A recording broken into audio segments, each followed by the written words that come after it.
এখন আমরা আছি বাগেরহাটেরই আরেকটি 9 গম্বুজ বিশিষ্ট একটা মসজিদ।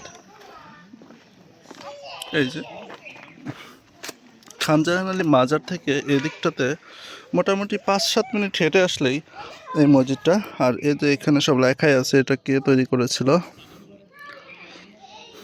এখানে ম্যাপ দেওয়া আছে। এই যে তো এই হলো মসজিদ। এখানে মসজিদের এখানে একটা নারিকেল গাছ আছে। শাপলা ওটা পড়াশোনা করে একটু বলো তো মসজিদের বিশিষ্টতা কি বা কে তৈরি করেছেন?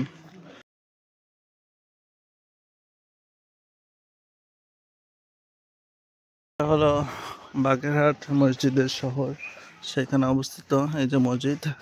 আর পুরনো এই মসজিদগুলো মোটামুটি সব একই ধাঁচের, মানে পুরাকীর্তি থাকে এখানে। ইট বলেন ইয়া বলেন সেগুলাই। এই মসজিদে মোটামুটি 9টা গম্বুজ, আর ভেতরে অনেকটা জায়গায় আছে মাশাআল্লাহ।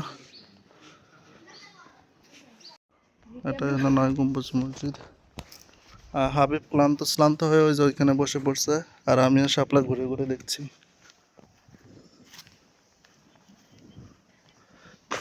মসজিদের পাশে একটা গোরস্থানও আছে এখানে। এই যে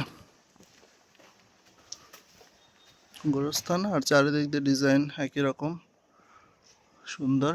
মোটামুটি চারিদিকে 4টা বড় খুঁটির উপরে দাঁড়িয়ে আছে। পরে যদিও সংস্কার কাজ করা হয়েছে, ওই যে নতুন যে খুঁটিগুলো এগুলো সংস্কৃত করা হয়েছে, তবে অনেকটা জায়গা আছে এখানে।